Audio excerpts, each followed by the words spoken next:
Magandang lalaki ako ngayong araw. Ako nga pala si Papa P. Lapit na akong yumaman, pera na lang ako lang. Tara, samahan niyo muna ako ngayong araw kung paano ako magbisi-bisihan. Binati ko nga pala si Commander ng Happy Mansari dyan, kaso nagalit siya at kahapon pala dapat yon. Haha.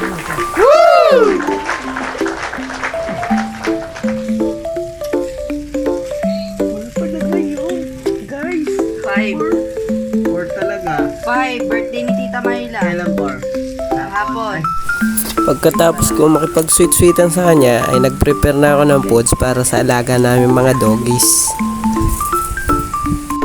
Ang foods pala nila ay top breed na may kanin at hinimay na bangus. Ito nga pala si Pachi, yung white na may black at pure black naman si Yummy. Si Happy naman yung brown na may white. Sarap na naman ang tropa.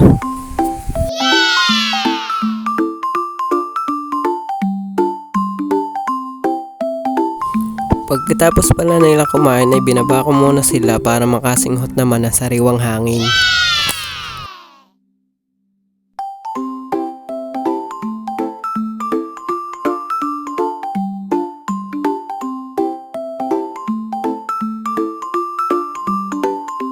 At yun na nga, nagplano na kami paliguan ng mga doggies.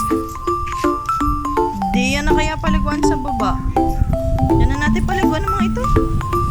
Dad. Hi guys! Inuna kong paliguan si Inday. Gawa ilang araw nang hindi naliliguan. Si Inday nga pala ay isang witch dog. Galing ata tong Mindoro. Di ko alam sa kapatid ko.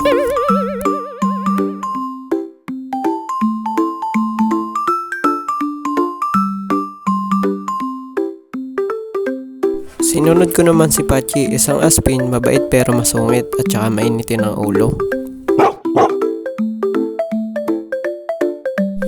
Ito naman ang aming prinsesa, si Yummy, half Belgian, half Labrador. Sobrang bait kaso makulit. Ang gamit ko nga palang sabon dyan ay sulfur soap para mabawasan ang paglalagas nila ng balahibo at pangangati. Ito nga pala si Happy, kahit lagi malungkotin. Isa nga pala siyang aspin. Walang ginawa kundi ang magpa-baby sa amin. At yun na nga, tapos na ang paliguan. Siya nga pala, maganda nga pala epekto ng sabon.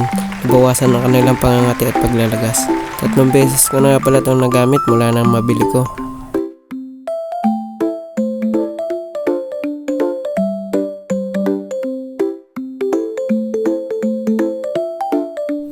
Dahil tapos na ang aking trabaho, lilinisin ko naman ang aking pinagdamusakan. Hanggang dito na nga lang pala ang aking video. Salamat, sa susunod ulit.